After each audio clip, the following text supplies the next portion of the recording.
posez-moi la question pendant combien de temps?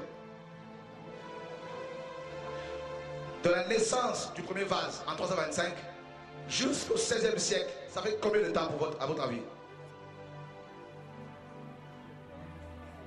Combien de siècles? Du 4e siècle au 16e siècle, combien de siècles? Qui sont ceux qui disent 12? Ok. Pendant près de 1200 ans, dis à ton voisin 1200 ans. Pendant près de 1200 ans, la vérité était cachée où?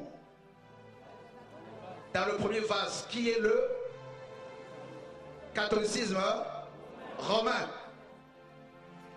Vous comprenez? Tout ce qui avait la Bible avec eux était brûlé vif. On les exécutait, on les lapidait.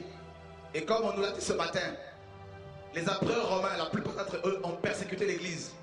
Mais la papauté à elle seule a fait plus de 3 millions de morts parmi les chrétiens qui aimaient la vérité. Vous comprenez? Plus de 3 millions. Voilà.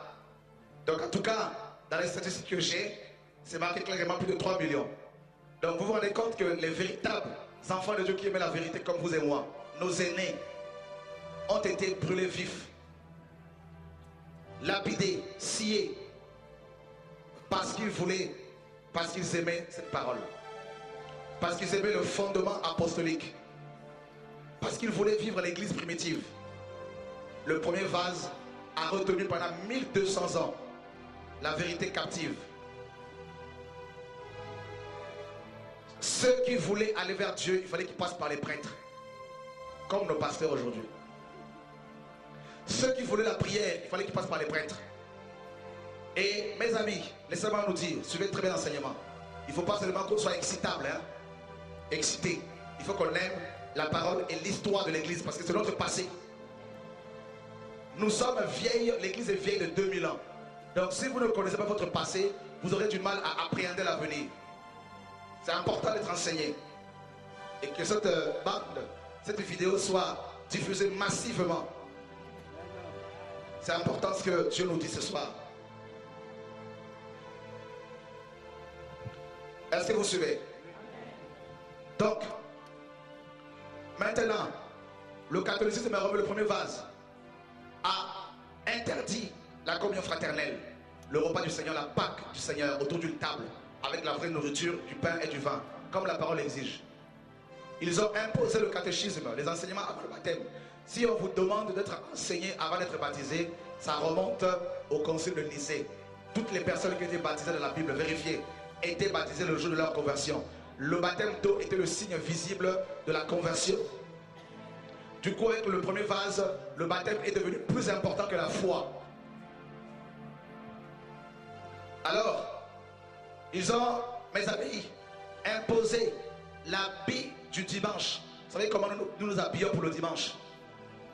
Regardez le dimanche, la plupart de vos pasteurs sont en costume cravate.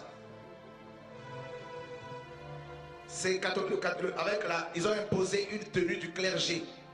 Le clergé doit s'habiller d'une façon différente pour se différencier des autres.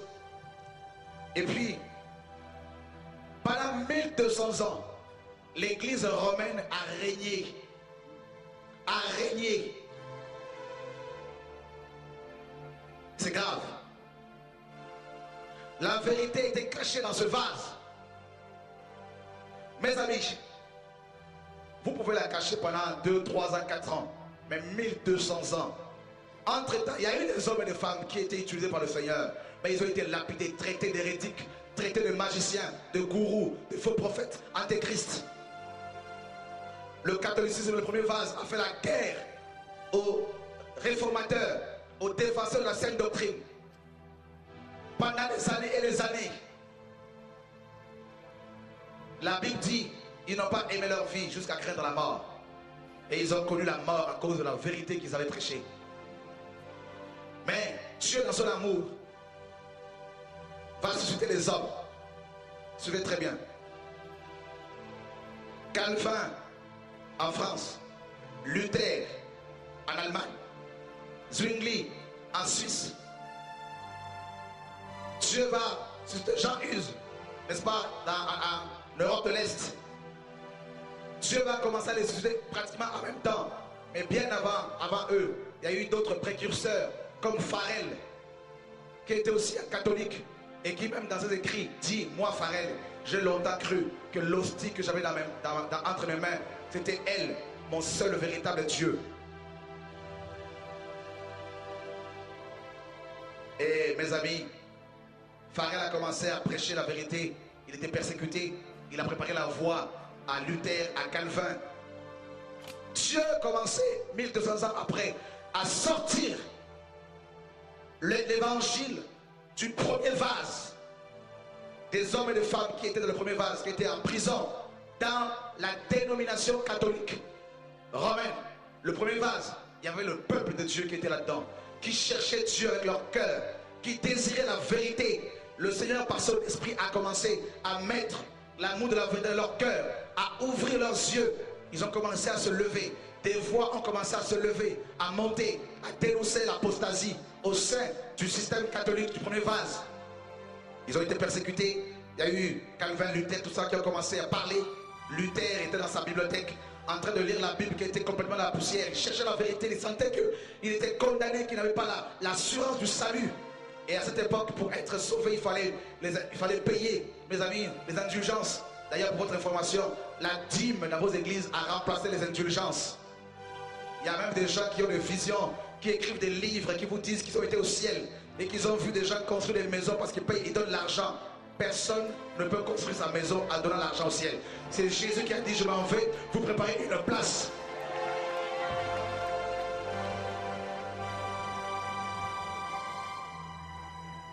Est-ce que tu me suis?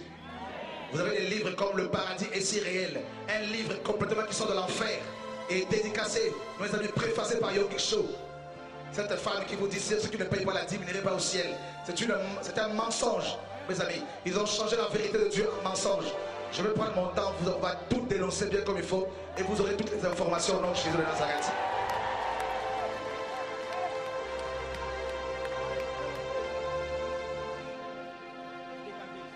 Alléluia. Quelqu'un m'entend-il ce soir? Qu'on nous tue, si c'est la volonté du Seigneur, ce n'est pas un problème. Nous sommes déjà au ciel. On a hâte de rencontrer l'époux.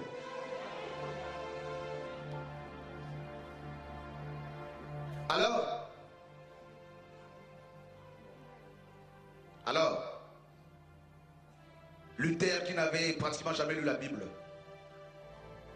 qui sentait au fond de son cœur cette angoisse que s'il mourait, malgré sa tunique, malgré sa robe, malgré, mes amis, sa toge, il irait au ciel, non, en enfer plutôt.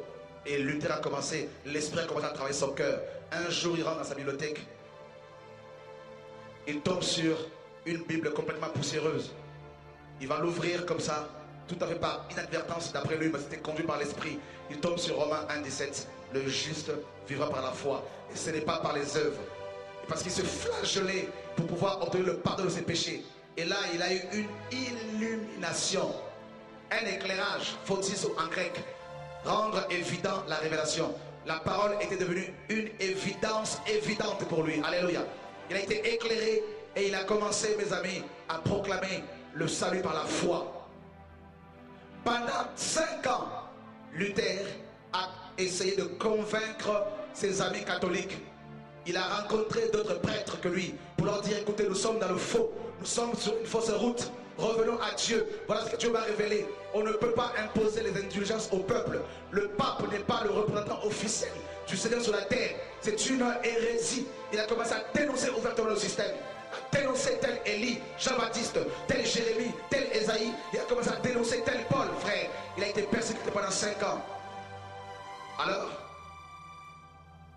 mes amis, il va afficher sur la chapelle du château de Gutenberg 95 thèses, c'est-à-dire des vérités qu'il avait découvertes dans la Bible pour asseoir, n'est-ce pas, sa doctrine, pour asseoir son message.